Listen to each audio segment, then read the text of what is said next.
a normal meeting. We did think about, I don't know how proper it is to not stand up to say the Pledge of Allegiance, but I would recommend doing that, just sitting down to say the pledge today. Because if we don't do that, we're going to see everybody's belt buckle. So. Okay, Brian. Yep, ready to go? Yep. All right. I'd like to call to order the special meeting of March 25th, 2020. Deanne, could we have the invocation, and then we'll start with the Pledge of Allegiance. Lord, we ask your blessing on our community and our world during this time of crisis. Be with our leaders as they guide us and as they make difficult decisions to keep our citizens safe. Give them the wisdom and knowledge they need during this time. In your name we pray. Amen. Amen. I pledge allegiance to the flag To the United States of America, and to the republic for which it stands, nation under God, indivisible, with liberty and justice for all. That didn't work so good. That's a little loud delay. Scott, did you get that, Scott? Yeah, I got that. Maybe if we'd sing it, we could do 7-part harmony or something. Or maybe if we're doing this virtually, I'll just do the pledge and you guys won't have to. We can just move our lips. Good idea. Yeah. That might be a better idea. Yeah, Yes. that's good. Yeah. Okay, can we have roll call, Deanne? Becker, Souter, Here. McBain, Here. Liston, Here. DiTilio, Here. Noel, Here. Blakeman, Here. Willard, Here. Hudson, Here.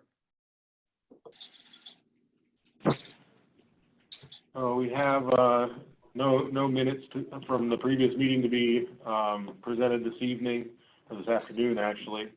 So first of all, I would just like to thank all of you for taking the time in the afternoon to do this dry run. Lance presented us with this technology.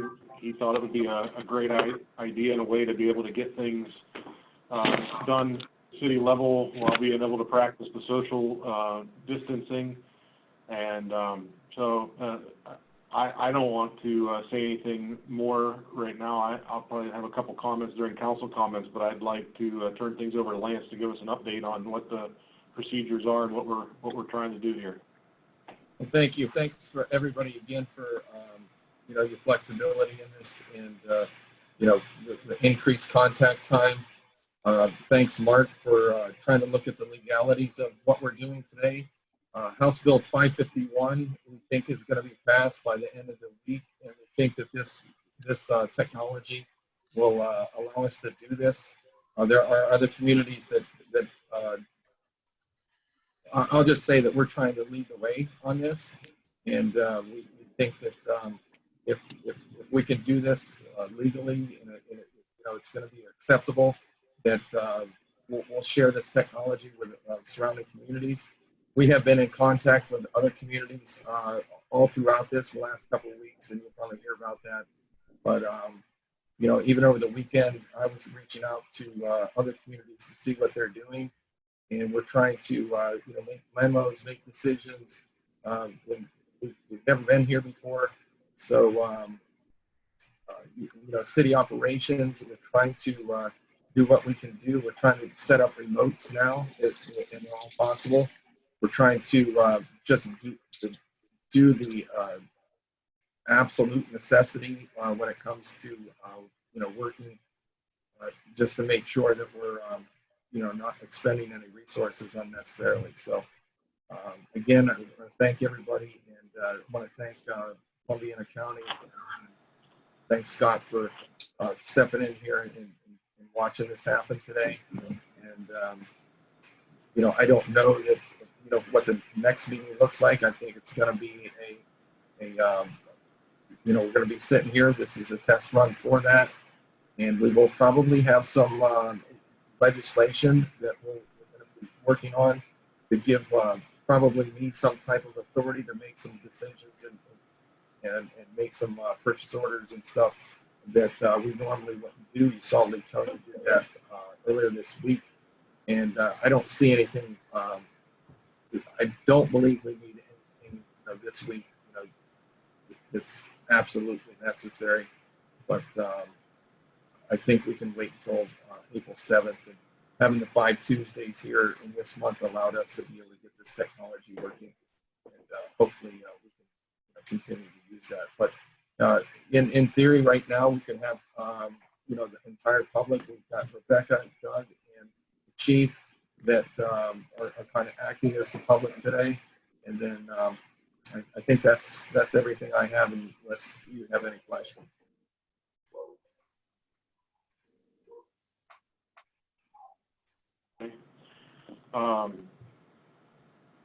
Does council have any comments that you'd like to make right now?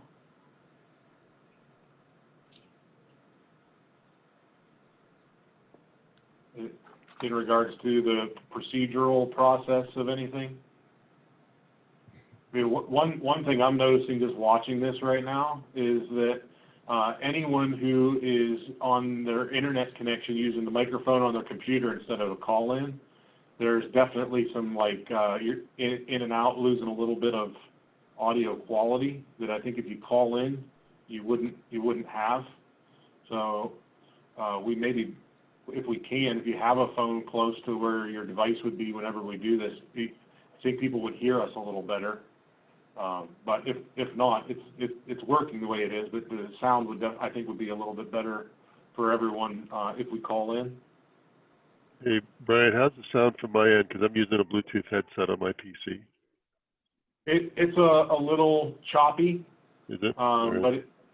But it's not. I mean, it's doable. I can understand you. Yeah. All right. I'm just seeing if I need to use an alternate method or not. I think a lot of the feedback with audio too will come if multiple people are trying to talk at one time, and there's a lot of even open audio if you aren't muted yourself. So I would just encourage, if you aren't talking, to mute, and I'll make sure that the public are muted upon entry. And I can also limit the video, which might help with bandwidth as well, if you think that would be beneficial. Okay.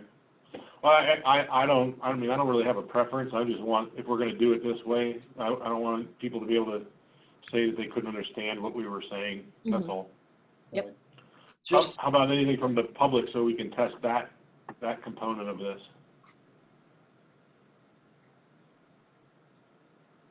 Yeah, I just noticed, Lance, when you, toward the end there, I don't know, it was kind of like I could barely understand a little bit of what you were saying towards the end. On my end, I don't know if that's a connection problem or not. You faded out to me. You faded out to me as you were finishing your statement. You faded out. I don't know if mics would help, that you could plug into your device and get closer to your mouth so they can hear you better or not. Amber, I don't know. Yeah. Yeah, I have a I ordered this on Amazon. The only issue with that is Amazon's not running for non-essential items, so that could be it. I guess we would be considered an essential item. But yeah, you would just have to tell, but Amazon's running. They've picked their essential items, I guess, would be the So I don't know if you guys all, did that happen to everyone or just me? That my screen froze up and asked me how the meeting quality was. Yeah, my screen froze, and now I can see Mark and I can see Doug. I can see you guys now. It started with Amber. You were talking about Amazon, and your picture went like frozen. Yeah. I had audio for a minute, and then the meeting just kind of froze up for a second. It did that to me too. Yeah, I saw the same thing. It did. Ted and Brian aren't on the screen now. I'm still here.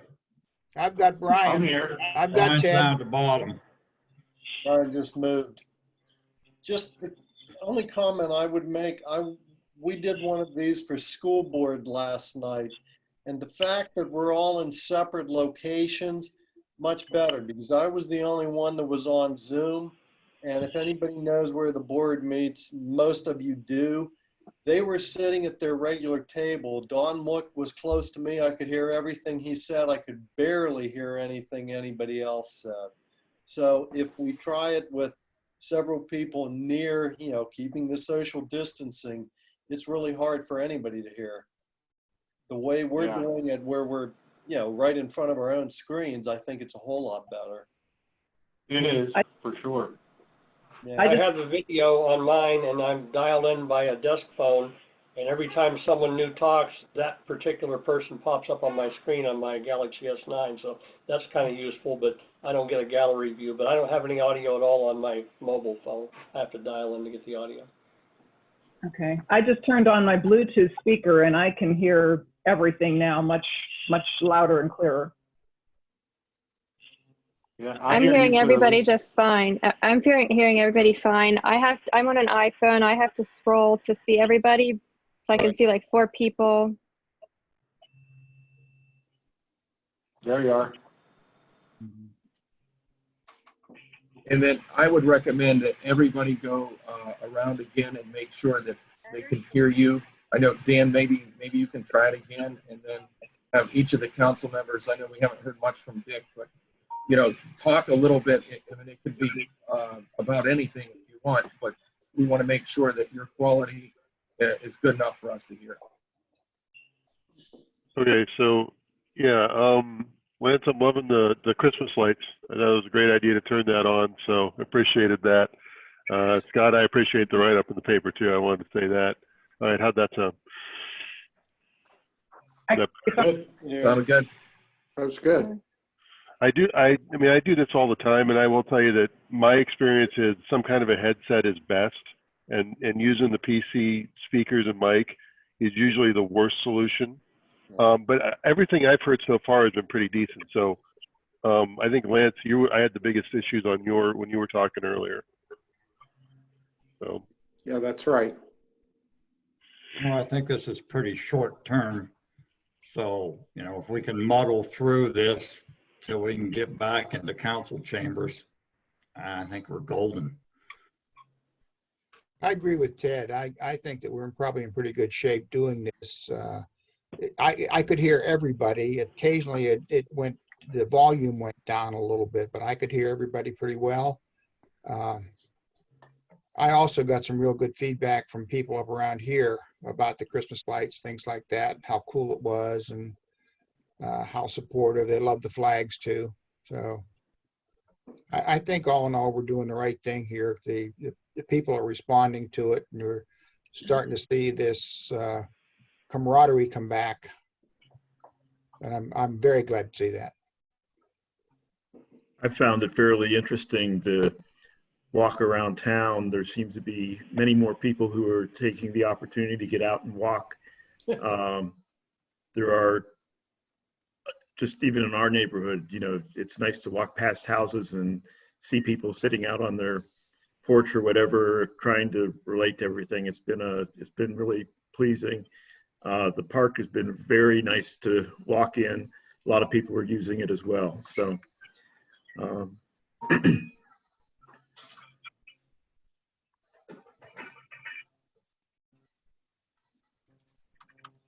anyone else have anything they want to add?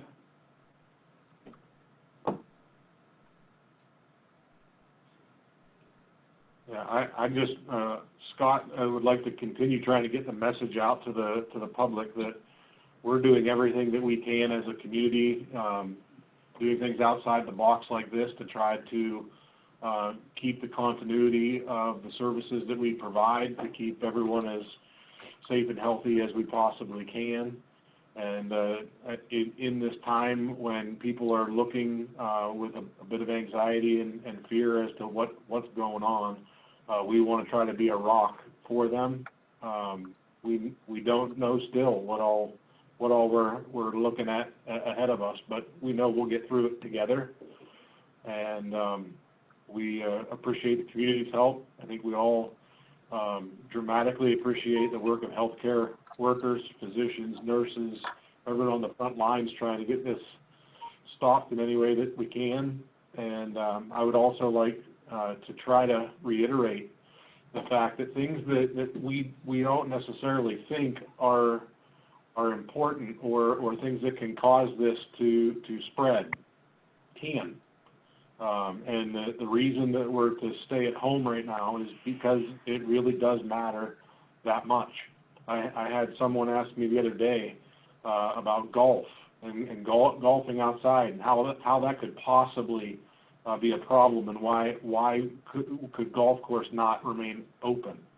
And the best analogy I could give is that you maybe cough on your hands while you're driving in a golf cart, and then a gentleman goes to clean that golf cart that night and has to drive it in to put it away, and then takes it home and gives it to his wife, who goes and visits with someone else, and it just continues to spread.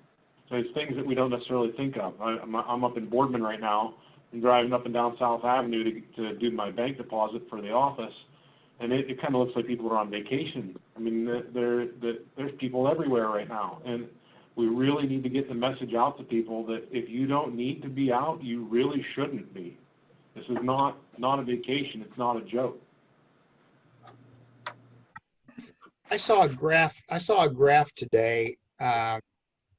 Where it came from, I'm going to assume it was legit, but it was day to day for Ohio, the reported cases and the deaths. And it looked like yesterday and today's report were, according to the graph, leveled off. Now, if that's true, that's really encouraging. Well, that would be good news, and I haven't seen that yet, but that's the reason for this distancing. If we're not in front of each other, we can't give something to each other, and that's the whole point of this. Exactly. Right.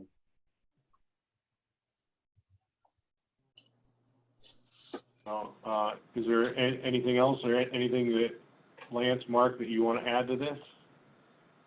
The only thing I guess I would add, Lance mentioned that I've looked at I've spent a lot of time the last couple of days looking at Ohio's Open Meetings Act and those of other states. The Ohio Attorney General came out with a letter last week that a lot of communities have relied on, but they've ignored two things that were in the letter. And Lance and I have laughed about this. And that would be the first sentence and the last sentence. The first sentence saying that basically you need to consult with your own legal advisors, the last sentence being the same thing. In between, it had a lot of ideas, but as a lawyer, we look for something such as case law to tell us, hey, that's okay. There isn't any. So, what I've told Lance is everybody in the state of Ohio is basically doing what they think is proper, and nobody really knows. Because if you read the Open Meetings Act, it's pretty clear what constitutes a public meeting and how you're supposed to do it. So any type of meeting at this point in time that doesn't include the public being able to access it and be part of it really violates the act.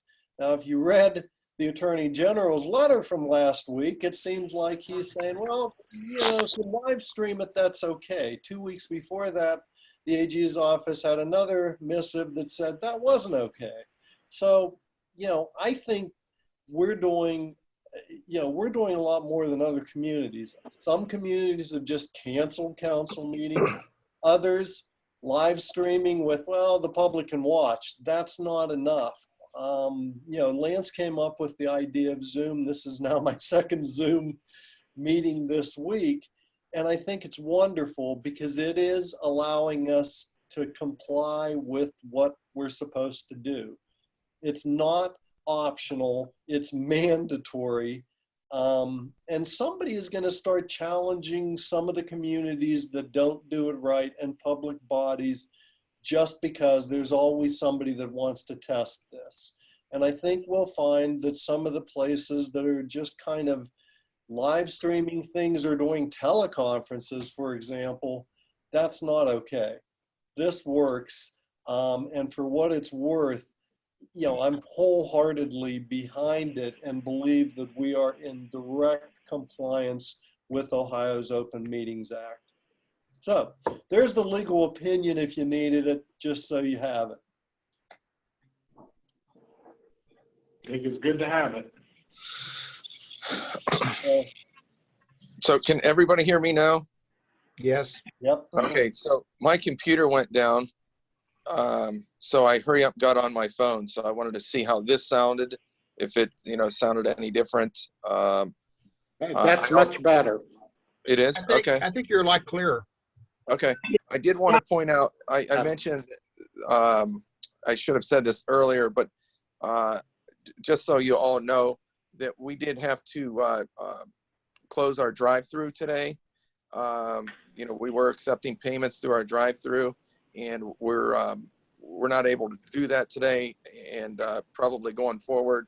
So we're going to put a sign on that and encourage people to use the mail slot and the online payment and also the mail. So I forgot that in my little report, but wanted to let you know that we're doing everything we can do to provide the services that our community needs. So.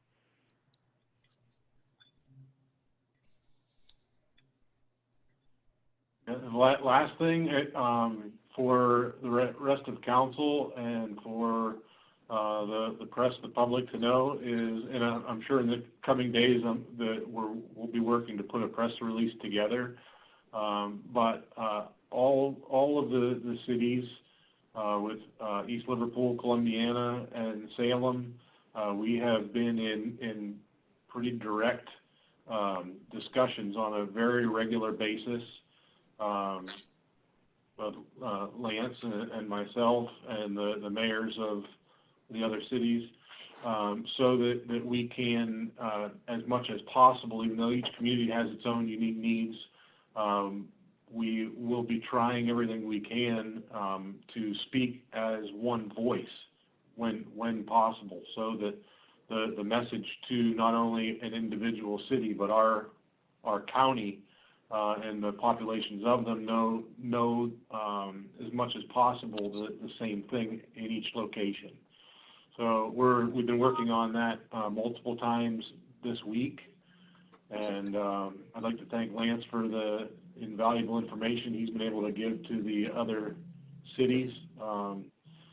There's a lot. I think we're in a pretty unique spot with the information we have and the things that we're doing to be able to help other communities in Columbiana County, and we are doing everything we can to do that. So I know Lisbon has been invited to be a part of these calls, East Palestine, virtually every community, whether they're a village or a city, have been a part of it. But because of the fact that the three cities, we kind of share some of the same things with populations and laws that we have to comply with, and so there's a lot of information sharing going on. I think it's important that you guys all know that we're not only in the epicenter of it in Columbiana, but we're helping everyone else too. Thanks, Brian. Was there anything else? If not, we need a motion to adjourn the meeting. Move to adjourn. So moved.